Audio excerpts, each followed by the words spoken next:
Hello children, welcome to virtual class of Silver Oak. Today we are going to start another topic of Mughal dynasty of Mughal empire, that is the last great ruler of Mughal, Aurangzeb. So without wasting our time, let's get started. Welcome to virtual online class of Silver Oak. So today we will discuss about last ruler of Mughal Empire, Aurangzeb last strongest ruler. तो औरंगजेब थे last. Okay. अब इनका rain कहाँ से कहाँ तक था? 1658 to 1707 उनकी डेथ तक रहा. औरंगजेब को ये माना जाता है रिस्पॉन्सिबल कि वो मुगल एम्पायर के डिक्लाइन के लिए रिस्पॉन्सिबल थे, उनके लिए पतन के लिए जिम्मेदार थे. ऐसा क्यों? क्योंकि वो बहुत स्ट्रिक्ट थे, उनकी पॉलिसी बहुत रिलीजियस पॉलिसी बहुत स्ट्रिक्ट थी. वो अपने नोबल कोर्टियर की सुनते नहीं थे और बहुत लंबे समय तक उन्होंने इंडिया पे राज भी किया. 89 ईयर्स ओल्ड होके वो मरे थे. तो और ब्रिटिशर्स ने भी अपना आधिपत्य जमा लिया था. So we will discuss about. Okay. Aurangzeb की थ्रोन पे आने की भी बड़ी इंटरेस्टिंग स्टोरी है कि औरंगजेब जब शाहजहाँ उनके पिता जब ताजमहल बना रहे थे तो वो इस बात से दुखी थे कि हमेशा आप अपने राजपाट और अपनी वेल्थ जो है वो पूरे एक कैशल पे लगा रहे हो. और शाहजहाँ ने कहा था मैं एक ब्लैक ताजमहल और उसके अगेंस्ट और बनाऊंगा. तो इसलिए उन्होंने गुस्से में आके औरंगजेब ने अपने बाप के खिलाफ रिवोल्ट कर दिया. और as a become general practice bitter war was succession. उनके 4 और बेटे थे, उनके थ्रोन के लिए युद्ध हुआ और अल्टीमेटली शाहजहाँ को उन्होंने कैद कर लिया आगरा फोर्ट में. तो शाहजहाँ अपनी डेथ तक 1658 तक वो कैद रहे थे आगरा फोर्ट में. फिर उनकी डेथ हो गई थी और उनका जो ग्रेवयार्ड है वो वहीं बना दी ताजमहल में. तो ताजमहल में दोनों की है, उनके मुमताज की भी और शाहजहाँ की भी. So Aurangzeb was successful and ascended throne in 1658 में थ्रोन ले लिया था. Aurangzeb was a Sunni Muslim. So the noble and court who were mostly Sunni. Sunni थे. सुन्नी मतलब थोड़ा स्ट्रिक्ट होते हैं, रिलीजियस पॉलिसी उनकी बड़ी स्ट्रिक्ट होती है. सिया और सुन्नी दो तरह के मुस्लिम्स ये है ना. तो सुन्नी थोड़े से कट्टर होते हैं. तो औरंगजेब थोड़े स्ट्रिक्ट पॉलिसी थी, ऑपरेसिव रिलीजियस पॉलिसी थी. अकबर का क्या था कि होली सेलिब्रेट करते, दिवाली सेलिब्रेट करते, रिलीजियस इंटरफेयर नहीं किया अकबर ने, इसलिए वो ग्रेट कहलाए. लेकिन वो उनका रिलीजियस इंटरफेयर था. वो कहीं पे भी मस्जिद बनाते थे और मंदिरों को और गुरुद्वारों को तोड़ाते थे. इसलिए उसकी जगह सीरियस रिवोल्ट हो गए, जगह जगह सीरियस रिवोल्ट होने लगे. अब कहाँ जाटों ने कर दिया था, आगरा दिल्ली के आसपास जाटों ने उनके अगेंस्ट रिवोल्ट कर दिया था. मराठाओं ने दक्कन महाराष्ट्र में शिवाजी आ गए थे तब उन्होंने कर दिया था. हम नेक्स्ट चैप्टर में भी पढ़ेंगे, 8th में भी आएगा आगे की स्टोरी 1707 के बाद. And then third Sikh community. Sikh community Sikh से जहांगीर के टाइम से ही अगेंस्ट हो गए थे और यहाँ पे सिखों को जबरन मुस्लिम बनाने का काम अकबर ने, औरंगजेब ने किया. तो वो और स्ट्रिक्ट हो गए. पंजाब और हरियाणा में तो आर्मी खालसा इन्होंने क्रिएट कर लिए थे मुगलों के खिलाफ लड़ने के लिए. तो all these 3 powerful people and their noble and courtier declare their independent area. उन्होंने अपना एरिया इंडिपेंडेंट कर दिया कि यह डेक्कन में महाराष्ट्र में शिवाजी ने कह दिया कि दक्षिण मेरा है, मुगल नहीं इंटरफेयर करेंगे. जाटों ने कह दिया आगरा भरतपुर दिल्ली का इलाका, और सिखों ने पंजाब में. तो औरंगजेब को हमेशा लोगों की अगेंस्ट मतलब सुनने को मिलता था. कोई सप्रेसिव भी, वो अपने रिवोल्ट को दबाते ही रहते थे. Under Aurangzeb religious policy Sikh were transformed from भक्ति सैंड मिलिट्री ब्रदरहुड. और सिखों ने क्या किया, जो भक्ति सैंड थे वो मिलिट्री ब्रदरहुड में कन्वर्ट हो गया. उन्होंने जब भी जहाँ पे भी मुगलों को देखते उन्होंने हमेशा लड़ाई करनी शुरू कर दी. क्यों? During Akbar's rain Guru Ramdas had founded new city Amritsar. Amritsar को गुरु रामदास ने बसाया था अकबर के टाइम. वो उनका हेडक्वार्टर बना. और 6 गुरु जो थे, गुरु हर गोविंद है 6 गुरु. 1605 में सन ऑफ गुरु अर्जुन देव के सन थे वो. Took up the sword and started training his followers and martial. उन्होंने ट्रेनिंग लेनी शुरू कर दी जो उनके फॉलोअर्स थे, और मार्शल आर्ट वगैरह सिखाना शुरू कर दिया. और जो गोल्डन टेम्पल है अमृतसर में वो उनका सेंटर बना. गुरु तेग बहादुर 9th गुरु जो थे, उन गुरु अपोज्ड हिज पॉलिसी. अकबर की जो ये औरंगजेब की सॉरी रिलीजियस पॉलिसी थी उनके अगेंस्ट उन्होंने बोलना शुरू किया और अपनी आर्मी बनाना शुरू की. तो औरंगजेब को ये अच्छा नहीं लगा, औरंगजेब ने उनको कैद कर लिया. He also protested against the destruction gurdwaras and explosion his follower from the cities. और गुरुद्वारा को डिस्ट्रॉय करते थे, ये भी उनको गुरुओं को सिखों को अच्छा नहीं लगा. तो अब then he was arrested and brought to Delhi where he was asked to embrace Islam. उन्हें दिल्ली लाया गया गुरु को और उन्हें जबरन मुस्लिम बनाने के लिए कहा, जो उन्होंने रिफ्यूज कर दिया। On his refusal to do so he was tortured and martyred in 1675 in Chandni Chowk. Chandni Chowk में जहाँ ओपनली 1675 उनको टॉर्चर किया गया और उनको मार दिया गया, उनका सर तलवार से अलग कर दिया था। जहाँ पे सर गिरा वहाँ पे एक गुरुद्वारा है शीशगंज, काफ़ी फेमस गुरुद्वारा है पुराना दिल्ली का शीशगंज, जिसका मतलब शीशगंज का मतलब ही यहाँ जहाँ शीश गिरा, सर गिरा, है ना। वेरी स्पॉट ऑफ मार्टरडम, जहाँ पे वो शहीद हुए वहाँ पे वो गुरुद्वारा है आज बड़ा गुरुओं का, है ना। There after Sikh became a strong enemy of Mughals. उसके बाद बिल्कुल अगेंस्ट हो गए, सिखों ने उनकी बात माननी ही छोड़ दी और जहाँ जहाँ मुगल दिखते वहाँ वहाँ वो वॉर होती थी सिखों की और मुगलों की। Guru Gobind Singh transport martial race and Guru Gobind जो नेक्स्ट से 10वें गुरु थे, लास्ट गुरु थे गुरु गोविंद सिंह सिखों के, याद रखना बेटा ये गुरु 10th Guru Guru Gobind Singh transformed martial race and they were organise the military Khalsa, जो इन्होंने खालसा मिलिट्री बनाई। इस तरह से मिलिट्री इनका ऑर्गेनाइजेशन हुआ, खालसा कहते हैं उसको, जिसमें कृपाण और तलवार रखना कंपलसरी होता है। उस टाइम तो अपनी सेफ्टी के लिए था, बाद में वो रिलीजियस एस्पेक्ट बन गया था। Okay, so Aurangzeb in Deccan. अब डेक्कन में कौन था? डेक्कन में शिवाजी थे। Aurangzeb spend the last 25 years in his the Deccan, but वो भी उनको झुका नहीं पाए। He wanted to crush the Shia states of Bijapur and Golconda. Bijapur और गोलकुंडा स्टेट स्ट्रॉन्ग स्टेट थे उस टाइम साउथ इसमें डेक्कन में। Bijapur was conquered and annexed in 1687। 1687 में शिवाजी की डेथ होने के बाद ले लिया गया था, है ना। तो then although Shivaji has died the Maratha continued their war against Mughals. Shivaji की डेथ के बाद भी मुगलों के अगेंस्ट ये जारी रहा, वॉर जारी रहा। तो ओवरऑल औरंगजेब का अगर हम शासन पढ़ते हैं तो औरंगजेब बहुत कट्टर थे। औरंगजेब के टाइम बहुत सारे रिवोल्टियर खड़े हो गए जिसको कि दबाने में नाकामयाब रहे औरंगजेब। और रही सही कसर, औरंगजेब के बाद जो नेक्स्ट सक्सेसर आए वो बहुत वीक निकले और फिर धीरे धीरे धीरे धीरे वो क्या, जो पतन मुगलों का क्या है, डिक्लाइन की तरफ बढ़ने लगे। Aurangzeb failed to crush growing activities. At last he died in Ahmednagar in 1707 में। 1707 में औरंगजेब की डेथ हो गई। तब तक मराठा बहुत स्ट्रॉन्ग हो चुके थे। मराठा, जाट और सिख अपनी इंडिपेंडेंट किंगडम डिक्लेयर कर चुके थे। Letter Mughals. लेटर मुगल्स वो कहलाते हैं बेटा जो औरंगजेब के बाद जो मुगल्स आए, छुटपुट छुटपुट, मतलब 1857 की क्रांति में लास्ट मुगल एम्पायर बहादुर शाह जफर को मारा गया था। उससे पहले देखो 1857 कब हुआ था और 1707 कब, 1707 में मरे हैं औरंगजेब। तो इतने वीक रूलर थे, छोटे मोटे आते गए और वो 2-4 साल तक करते गए, गद्दी पे बैठते गए और ब्रिटिशर्स उन पे हावी होते गए। The successor Aurangzeb are known as the later Mughal. Aurangzeb के बाद जो नेक्स्ट रूलर्स आए वो लेटर मुगल्स कहलाए। They were very weak and unable to handle affair of vast empire. वो क्या अनेबल थे पूरी वॉस्ट एम्पायर इंडिया को उसमें करने में, कंट्रोल करने में, हैंडल करने में। और तब तक रिवोल्टियर खड़े हो चुके थे, जगह जगह वॉर होने लगी थी मुगलों के अगेंस्ट और ब्रिटिशर्स भी अपना आधिपत्य जमाना शुरू कर दिया। They were puppet in the hands of their nobles as well as their own army. वो राजा सिर्फ अपने नोबल्स के पपेट रह गए थे और अपनी आर्मी के हिसाब से करते थे।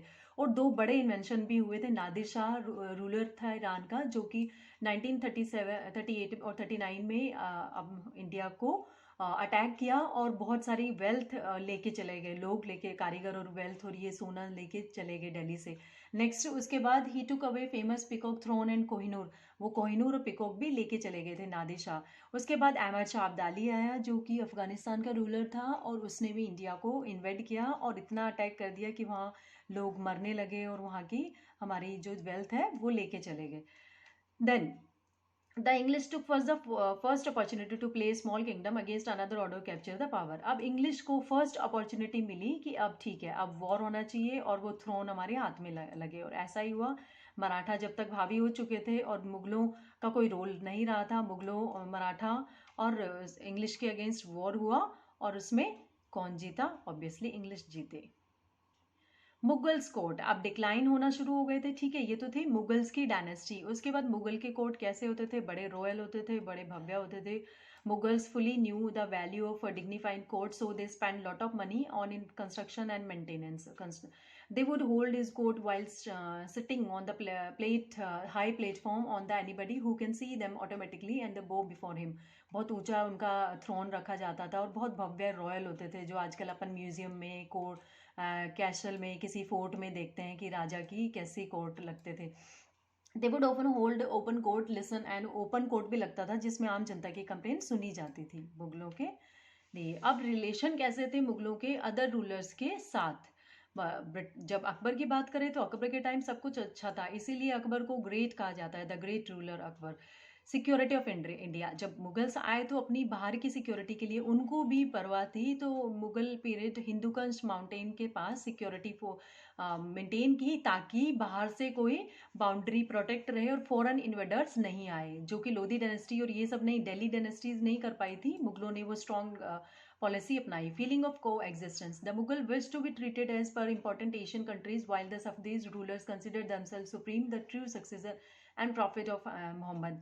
फीलिंग्स ऑफ, हमेशा उन्हें मुगलों को ये बोला सोचते थे वो कि एशियन कंट्रीज में उनको प्रायोरिटी मिले, क्योंकि सफवडीज जो रूलर्स थे वो मानते थे कि वो उसके प्रॉफिट मोहम्मद के वंशज है, तो वो भी चाहते थे कि हम भी ऐसा ही कुछ रिलीजियस पॉलिसी थी। उनका जो कोर्टियर और मैनेजमेंट करने का तरीका था वो मुस्लिम रिलीजियस उस एडमिनिस्ट्रेशन था। ट्रेड रिलेशन हमेशा अच्छे रहे हैं उनके।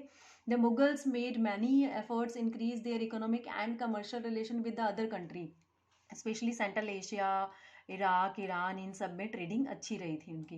पोजेशन ऑफ कंधार, कंधार को वो हमेशा लेना चाहते थे क्योंकि कंधार तो उनका बेसिक था, उनका होम टाउन था, तो हमेशा हर मुगल कंधार को चाहता था। और अनदर इम्पॉर्टेंट ये था कि अगर कंधार उनके अंडर कंट्रोल रहेगा तो सेंट्रल एशिया में जाने के लिए रास्ता ईजी हो जाता था, वहाँ से कंधार से जाने के लिए। अफगानिस्तान तक तो फैला हुआ था ओल्डर इंडिया, तो इसलिए उनके अदर कंट्री और नेबरिंग कंट्री के साथ मुगलों के रिलेशन अच्छे थे। अगर बिगड़े तो कहीं औरंगजेब के टाइम बिगड़ना स्टार्ट हुआ।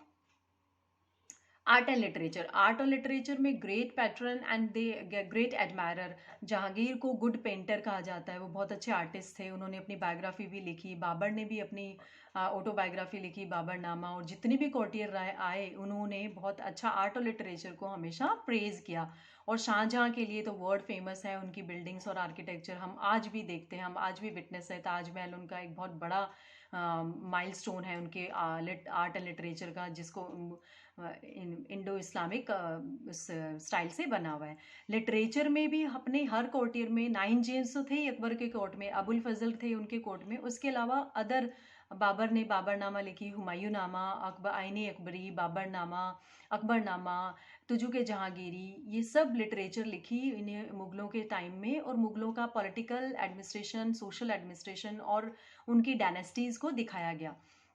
सो अबुल फजल 9 जेम में से एक थे अकबर के, perhaps most famous on 9 James of Akbar court, और सबसे फेमस भी राइटर है और उसने बहुत सारी बुक लिखी थी। उसमें से 2 फेमस है, अकबरनामा और आईने अकबरी, खासकर है क्योंकि वो अकबर के एडमिनिस्ट्रेशन और उसकी पॉलिसी और उसकी वॉर और उसकी डायनेस्टी के बारे में बताते हैं। दोनों के ही 3 वॉल्यूम है। It has 3 volume. The first volume throws a good deal of light on the history of Mughal royal family. First जो वॉल्यूम है वो तो सारी मुगल रॉयल फैमिली को बताती है, बाबर से लेके और एंड जो अकबर के बाद तक का दौर। अकबर तक का तो है ही, जब तक अबुल फजल जिंदा रहे तब तक का उसमें दौर है, अकबर के बाद का भी। And second and third give the history of Akbar's rain, और सेकेंड और थर्ड में अकबर्स की पॉलिसी, अकबर का एडमिनिस्ट्रेशन, अकबर का राज करने का स्टाइल, ये सब उसमें कवर्ड है। आईने अकबरी के भी 3 वॉल्यूम है, आईने अकबरी के भी 3 वॉल्यूम है। This book also regarded as the principal authority on the Akbar's institutions, Akbar की एडमिनिस्ट्रेशन, अकबर की पॉलिसी के बारे में आईने अकबरी में बताया गया है। और वॉर का डिस्क्रिप्शन भी है, हल्दी घाटी का युद्ध अकबरनामा और आईने अकबरी में मिल जाता है।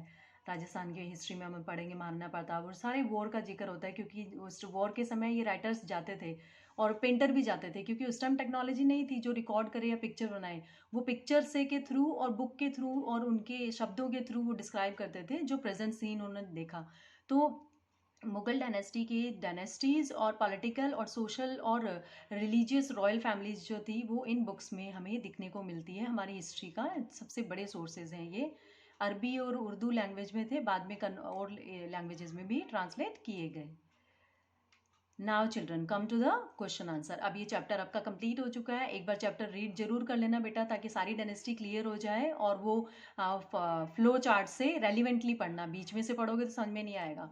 Why is Aurangzeb's reign described the most distributed among the Mughals emperor? Give reason. क्यों छिन्न भिन्न बिखरा बिखरा था औरंगजेब का?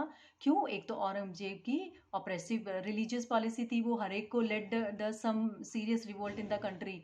और कौन सी तीन powerful community, the Marathas, the Jat and Sikhs were against him and declared their own independent kingdom. और अपने अपने राज्य खड़े कर लिए. तो अकबर की उसके लिए मुगलों की सेना के लिए खतरा हो गया, औरंगजेब के इसके लिए. He destroyed temple and Gurudwara also. So Hindu became his sworn enemy and Mughal turned into the decline. और धीरे धीरे मुगल्स जो है किसकी तरफ बढ़ते गए? पतन की तरफ. डिक्लाइन होता है पतन होना, खत्म होना. डिक्लाइन की तरफ बढ़ते चले गए. Next we have illustrate how Akbarnama and Ain Akbari are used to reconstruct history. History कैसे पता चलती है? अकबरनामा और आईन अकबरी से, है ना. तो क्या है अकबरनामा एंड आईन अकबरी? किसने लिखी है? अबुल फजल ने लिखी है, जो कि अकबर के रेंज और अकबर के किंगडम के एडमिनिस्ट्रेशन के बारे में बताती है. Akbarnama have 3 volume. First volume describe Mughals family, Mughals royal family, and second and third is called histories Akbar's range. Akbar के एडमिनिस्ट्रेशन के बारे में बताती है, इसलिए इंपॉर्टेंट है हमें सब कुछ. इसीलिए तो हमें बुक से ही तो पता चला है कि वो कितना ग्रेट था. बाकी बिल्डिंग है, किसी का लो आम जनता का डिस्क्रिप्शन है, प्रूफ मिलते हैं, आर्कियोलॉजिकल सोर्सेज मिलते हैं. आर्कियोलॉजिकल सोर्सेज में लिटरेचर बहुत बड़ा पार्ट होता है. आईन अकबरी जो हम आईन Akbari is also 3 volume, deals with the Akbar's regulation in all departments of all subject. Akbar's की रूल्स एंड रेगुलेशन बनाए गए सभी सब्जेक्ट में. एग्रीकल्चर में कैसी आर्गेरियन पॉलिसी थी, टोडरमल ने क्या क्या किया, चेंजेस किए, है ना. रिलीजियस पॉलिसी कैसी थी, मैट्रिमोनियल पॉलिसी कैसी थी, ये सब देखने को मिलता है बुक्स में. और बाकी बिल्डिंग्स हैं, कोइंस हैं, हिस्टोरिकल चीज़ें और भी है जो हम आर्कियोलॉजिकल सोर्सेज में स्टार्टिंग में पढ़ चुके हैं. ये तो था बेटा Mughal empire. I hope you can be better understand about the medieval history and these 6 great ruler of Mughals. Later on 8th class में इससे रेलिवेंट हम हिस्ट्री आगे पढ़ेंगे जो ब्रिटिशर्स की थी, और 1707 के बाद हिस्ट्री स्टार्ट होगी 1857 तक और इंडिपेंडेंट तक. ऐसे क्रॉनिकल ऑर्डर में चलती जाएगी हिस्ट्री. सो हिस्ट्री कभी बोरिंग नहीं होती जब हम एक स्टोरी की तरह स्टोरी टेलिंग के फॉर्म में अपन पढ़ते हैं. तो आई hope you can better understand the chapter 5 and each and everything you can now learn easily. Now you have to do these 2 questions in the history. Now the 5th chapter is over, children. Tomorrow we will continue with the new topic. Thank you.